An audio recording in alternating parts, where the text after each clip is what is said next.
So recently, I was having a conversation with a group of men in my men's group who are all in a significant relationship. In fact, there was 8 men that partaked in this group coaching, group therapy, men's retreat type of thing that I just had.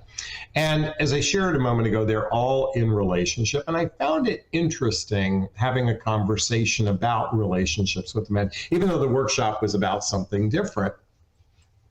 And there seemed to be a fundamental theme about each man and the relationship they're in that I think it's important to spend a few minutes addressing.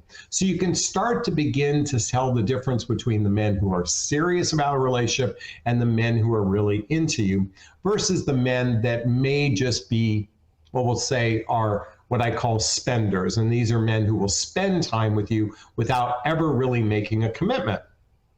Now, most of you know my work. I say that there's 3 types of active daters out there. There's the people that have clinical issues or are kind of incapable of being in a relationship. And then there's those men who are what I call grower and builders. They genuinely want to be in a significant relationship. And each of the 2 bookends are roughly about 20% of the male population. And about 60% of men and women are what I call spenders. These are people that want companionship, they want connection, they want sex or something physical, and yet they're incapable of actually entering into a significant relationship for a variety of different reasons. Maybe they have fear, maybe they've been wounded in the past. Maybe they have a habit of sabotaging relationships. Maybe they have poor emotional maturity. Maybe they have terrible relationship skills. Whatever the reason is, these are people that will spend your time, but not actually go the distance. So the theme I notice within all of these men, it centers around this one thing that I think is critically important to understand if you want, as I talk about, a juicy, delicious, healthy, happy relationship, a fully committed relationship. And this one thing is the desire to actually want to take care of this person. That's right, take care of this person.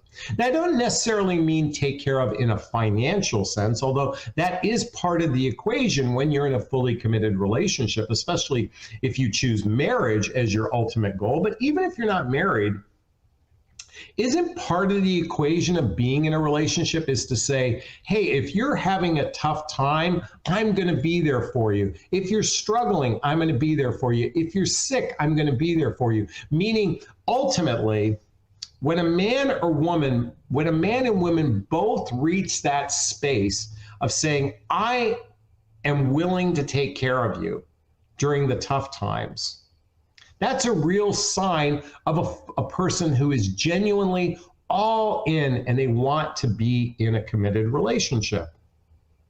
You know, those of you know me that I'm in a significant relationship with my sweetheart, Marie. There's a picture of her right there. And I can honestly say, and we live together, I can honestly say what is different with her than any other relationship I had after my divorce was this is a person I'd want to take care of. Like, I really feel that in my bones. And that space doesn't come lightly, you know, especially if men have gone through a contentious divorce, if men have had a relationship where they've felt hurt, used, or betrayed. And by the way, men can be betrayed and used just like women can. This isn't singular to one gender, okay? So wanting to take care of someone really establishes this idea that, look, at this person means something to me. I want to go the distance with this person.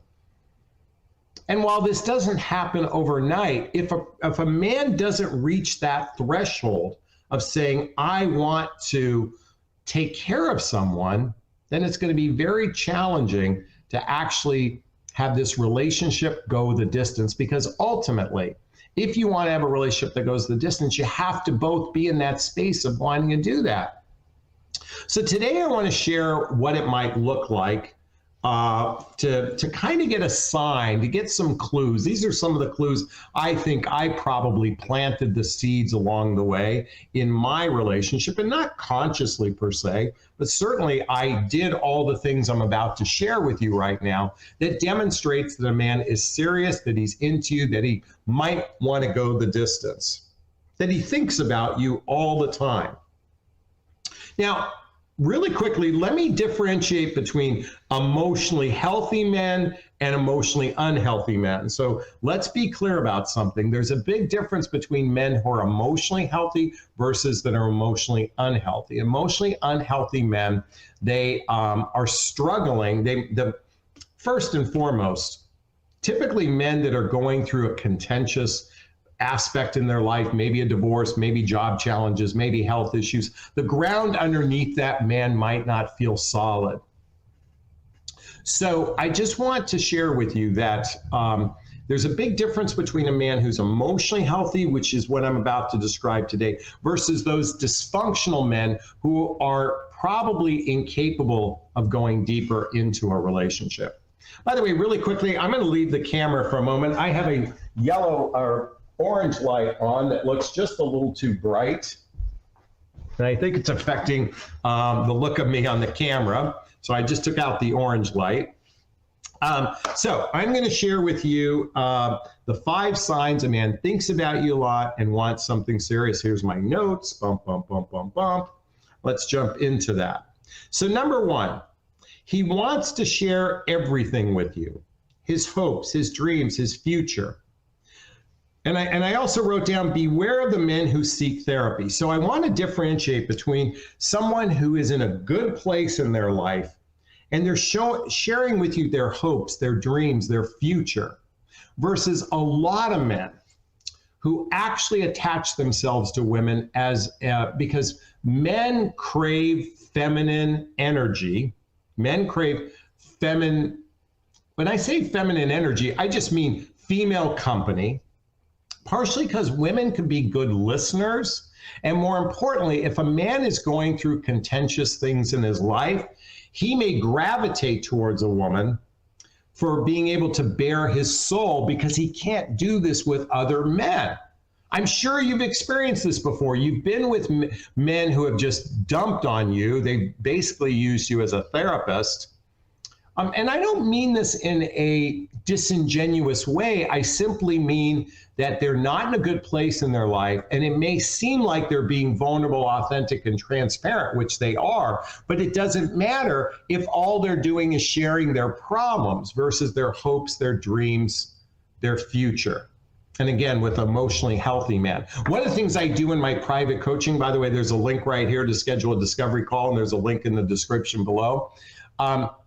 My goal as a coach is to teach women, really help them gain clarity on who's really compatible with them, and more importantly, how to ask the right questions to determine if he's emotionally mature enough to be in relationship with you and if he's a good fit.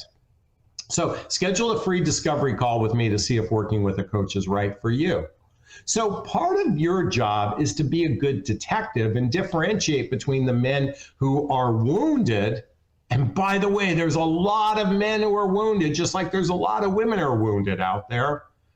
And we can get attached to someone who's incapable of actually leaning into a relationship. But if a man is in a good place in his life, he shares his hopes, his dreams, and his future with you, that's a good sign. Number 2, he cancels things to be with you or blocks it on his calendar. Beware of needy men, guys, who put you up on a pedestal. So I want to differentiate between a guy who actually gives you his time. My sweetheart shared this with me the other day when we did a video. She was talking about a man who gives you time versus making time. I think a person who gives you their time comes from a generous place. Sometimes a person who makes time for you does from a sacrificing kind of place, but I'm really talking about those who block time out on their calendar. They're giving you their time, and that's a great sign. Now you might be going, well, Jonathan, I'm in a long distance relationship and we don't see each other that often. Folks, I understand many of you are attached to a relationship where you're spending most of your time on these devices and not actually face-to-face time. And the reality is it takes about 100 hours of face-to-face time just to build the first layer of trust. And then to build the next layer of trust takes 200 hours of face-to-face time. So if you're not spending regular time together, it's going to be difficult to build the deep roots of trust that I talk about in my private coaching, because without these deep roots of trust, as I said before, you're going to find yourself in a relationship with a person who's incapable of actually going the distance. So when a man is giving of his time, that's a great sign. He thinks about you. And I don't mean giving you time via the telephone or text messaging, okay? Face-to-face time. Number 3, he checks in with you regularly to hear about your day. Beware of guys who do this from a jealous place. A lot of men and women need constant validation. They need constant reassurance. They're coming from an insecure place. People who come from this desperate need of constant validation and reassurance oftentimes make difficult partners to be with in the long run. You should checking in with a partner, first off, out of a sense of care.